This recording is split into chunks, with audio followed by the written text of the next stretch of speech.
शेर कभी हायना यानी कि लकड़बग्घों को क्यों नहीं खाता? जब शेर हायना का शिकार करता है तब भी उसे खाने के बजाय ऐसे ही छोड़कर क्यों चला जाता है? क्या हायना को खाने से शेर मर जाता है या ऐसा करने के पीछे शेर का कोई राज छिपा है? यह सीक्रेट जानकर आप भी चौंक जाएंगे। जंगल के सबसे खूंखार शिकारियों की बात हो और उसमें हायना का नाम ना आए, ऐसा कभी नहीं हो सकता। हायना ऐसे प्राणी है जो बहुत ही खूंखार होते हैं। जब वह शिकार को दबोच ले तो समझो उसको यमराज भी बचा नहीं सकते। हायना में एकता बहुत होती है। अगर कोई जानवर एक भी हायना को मारने की कोशिश करे तो पूरा झुंड उसे बचाने के लिए जानवर पर हमला कर देता है। हायना झुंड में घूमते हैं और शेर, तेंदुए जैसे अन्य शिकारियों से भोजन चुराते हैं। वैसे तो हायना का शिकार करने वाले जानवर शेर, तेंदुए और मगरमच्छ हैं, पर उसके सबसे बड़े प्रतिस्पर्धी शेर होते हैं। अफ्रीका में शेर सबसे बड़े शिकारी है और यदि उन्हें अवसर मिले तो वह हायना को मार डालते हैं। नर शेर हायना से आकार में दुगने और 3-4 गुना भारी होते हैं।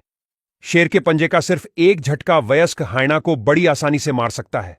अगर हायना ने कोई शिकार किया हो तो कभी शेर उससे शिकार छीनने की कोशिश भी करता है और शिकार ना मिले तो शेर अकेला ही हायना के पूरे झुंड को चींटियों की तरह मार गिराता है, जिससे वह शिकार को छोड़कर भागने पर मजबूर हो जाते हैं।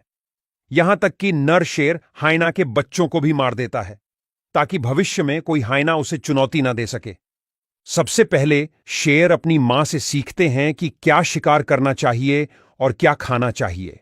इस कारण से वह भले ही हायना को मार दे लेकिन उसे खाएंगे कभी नहीं।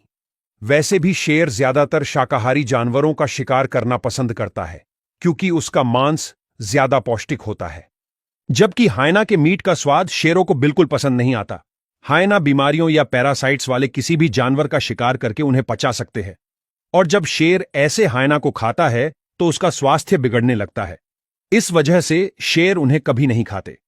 दूसरा कारण है कि हायना भी शिकार के मामले में अव्वल होते हैं, जिसके कारण शेर की टेरिटरी पर खतरा हो सकता है, क्योंकि ऐसा देखा गया है कि हायना शेर के बच्चों का भी शिकार करते हैं। इसलिए शेर अपनी टेरिटरी बचाने और अपनी दुश्मनी निभाने के लिए उन्हें मार देते हैं। वह हायना को मार के वहीं दूसरे जानवरों के लिए छोड़ देता है ताकि मरे हुए हायना को देखकर दूसरे जानवर शेर की चेतावनी को समझ सके। यह बिल्कुल एक डराने, धमकाने और चेतावनी देने की बात है, जैसे कि शेर ऐसा जाहिर करना चाहता हो कि उसके इलाके में परिंदा भी पर नहीं मार सकता। कुछ केसेस में ऐसे शेरों को देखा गया है जिन्होंने हायना को मारकर खा लिया हो सकता है कुछ बार ऐसी भी विकट परिस्थितियां आ जाती है कि शेर भूख से तड़प रहा हो, तब वह हायना को भी खा जाता है, लेकिन ऐसा होने का चांस 1% से भी कम है। तो बताइए, हायना और शेर की बात आपको कैसी लगी?